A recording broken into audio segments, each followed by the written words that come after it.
I'm Gail Nelson, President and CEO of Big Brothers Big Sisters of Miami. Here in studio at our beautiful headquarters with the one and only Dr. Sarah Haynes of the Haynes Collective, and also just philanthropist, tech entrepreneur, mother. So much to say about Dr. Sarah Haynes, but one of the things I will share with our audience is the fact that she has worked with Olympic champion Usain Bolt with Bolt Mobility. She's served on the board at UNICEF, and certainly as a major figure in the Pishavar Haynes Family Foundation as well.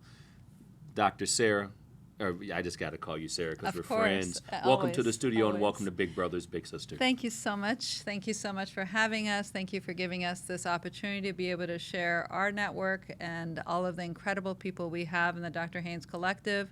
That really, the impetus for that started with me realizing that I have an incredible network of people that worked at Bolt Mobility, including Miss Tamara Clay, who will be interviewing today, and understanding when people said that there isn't enough talent, we can't find women and underrepresented in STEAM and business and wellness. I keep saying, but how come I know so many incredible You're people? Not looking.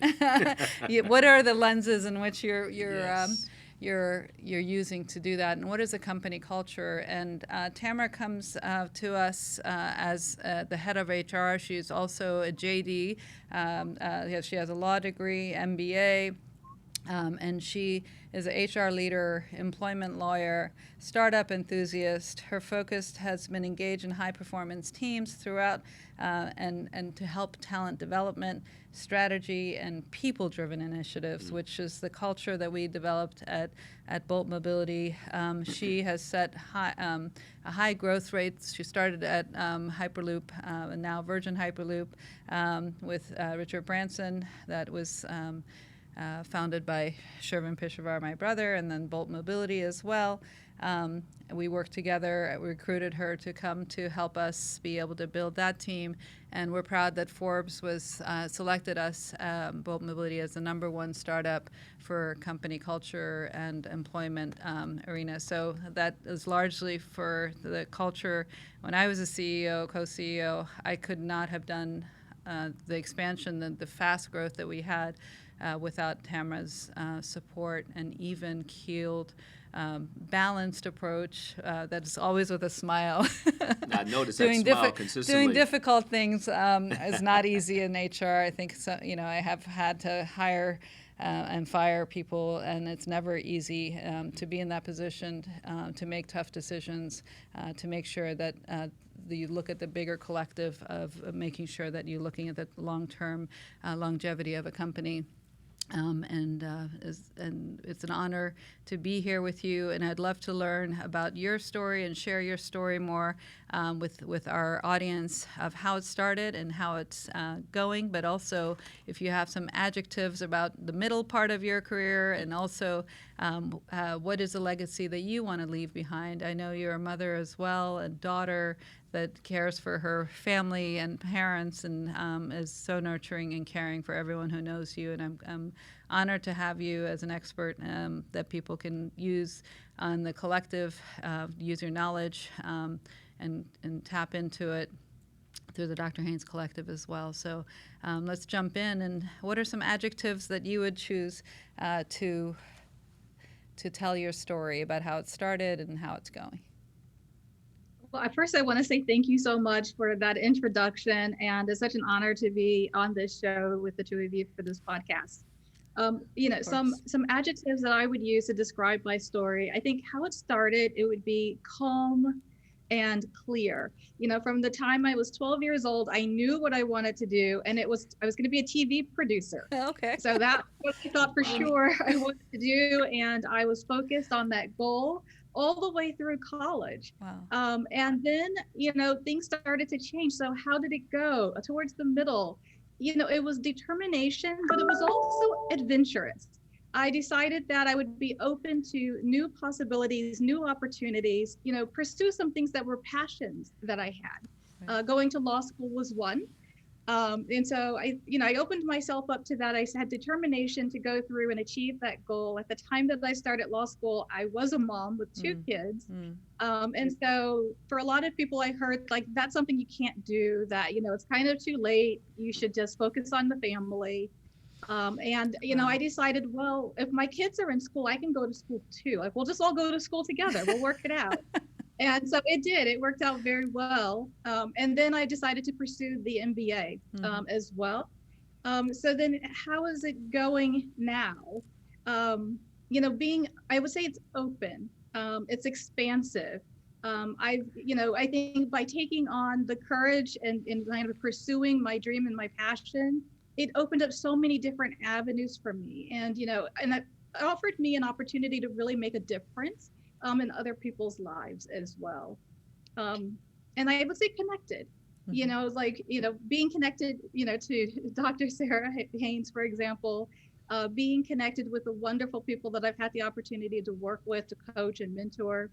It's been a great journey. And so that's where it is. And legacy. I would say my legacy, I want to be known for helping other people. I want people, and that's true. It seems like something that people just say, and it seems a bit trite, but for me, it's really a genuine passion. It's why I have focused on human resources and talent development, and helping people to find their own passions, helping to put them into the right role for them.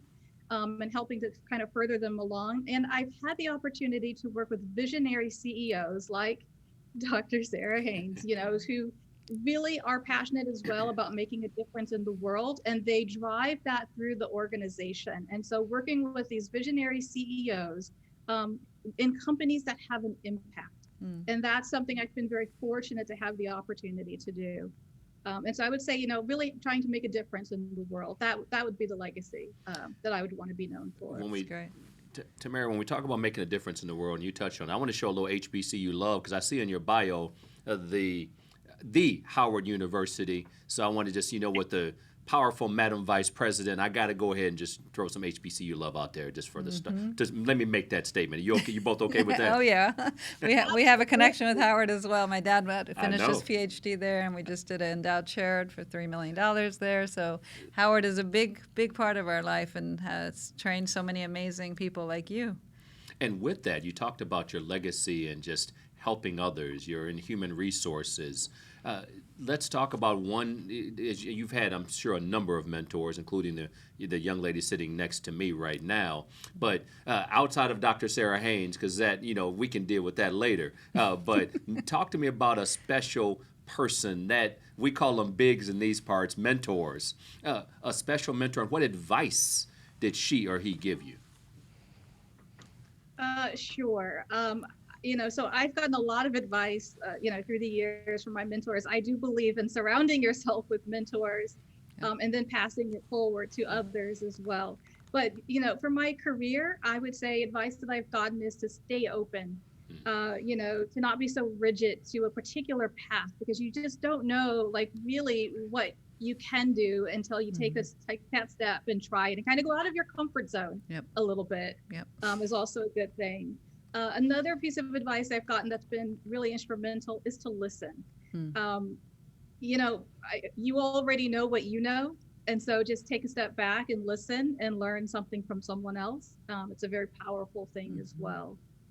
That's powerful, and we've heard this adaptability keeps coming up. Keeps wrapping up. I mean, the theme, the thread. So much knowledge, so much expertise in different areas, but adaptability in relationships. Absolutely. If nothing has tested our adaptability as this last year with COVID, and now having to deal with a Delta variant potentially again, and I think that's really about the human condition, right? If you look through history, we've had to adapt to so many different things, so many challenges and so many threats. But also the thread, if we look at all of the cultures, has been collectivism, right? most cultures are collectivist, and people have been able to help support one another with their resources, with their knowledge, with their with any items they might have, supplies. Running out of toilet paper, you don't even think that would have been an issue in a first world country like the United States, right? So we realize how interdependent we are in the supply chain, looking at how important it is. You were feeding all the families here, and we were fortunate with IRE Foundation to be able to lock arms and to be here to give out our masks with the IRE Foundation and Peshawar Haynes Foundation that we gave out to make sure we protect our community and protect the future potential that we have here in Miami and all over the world. So I think when you look at it from a psychological perspective also is how can you adapt? It's not about perfect balance, right? When one thing we were focused on, building Bolt and Hyperloop, you were heads down, and even though you're a great mom, right, you had to divert your attention and then bring it back. So there's never a perfect balance is the common kind of theme as well. Right. But we aspire to find times where we can be fully present in one area or other and not neglect the other areas fully. So I think I would love to learn more about your perspective and what are the greatest achievements you've been able to accomplish in being able to maintain the balance of having children in school. Like you said, you adapted. You said, well, while they're in school, I can problem solve. I can go to school too. So you found solutions and workarounds, right? Is there any other areas of your achievement that you could say in the different 5 pillars that have helped you with your professional and personal growth? There are 2 that I'll touch on because you kind of, set that up. One is health and, really being kind to yourself. Mm-hmm. And that's something that we have that internal self-speak. And so being intentional about having positive internal, when you talk to yourself, being kind, mm-hmm. And saying it's okay, we're going to get it done. We're going to do the best we can is really instrumental. And when it comes to family, I have raised 2 very happy, healthy young children who are now adults, who, and helping them find their own passions. That's something that I'm very, very proud of. But you're right. You really can't have that perfect balance. You're going to put more time in one thing or the other. And what I have found is just integrating my professional and my personal life has helped tremendously. I'm not just on or off. I'm both. My work life is my personal life, right? It's so much a part of who I am, and I throw myself into it 110%. And so then I feel satisfied and happy when I'm full at work, and I can feel satisfied and happy when I'm with my family and my friends. And I think it's about quality of time and not so much the amount of time. And so I'm very intentional about having quality time with my children and making memories. That's quality time, adaptability, being able to mentor and be mentored and coached. Powerful. This is great. So wonderful. There's so many pearls of wisdom that you've shared here that aligns with a lot of the things that other individuals and experts that we've been speaking to have said. And I think ultimately, when you share your knowledge and you make your time to be able to give to community, like bringing my children here to be able to give back to the community, we've been blessed to be able to have the opportunities we've had in the United States as immigrants and making sure that we give back with the Peshawar Haynes Foundation and the next generation to learn that even though they may have a softer landing if they fall than we did, that we didn't have a cushion to fall on, that they don't forget how important it is to have the idea and the thoughts of giving back to the community, and you feel so much better when you're giving back to others. And there's a whole psychological principle that we can go into at a later time about relative deprivation, is when you compare yourself to people who have more,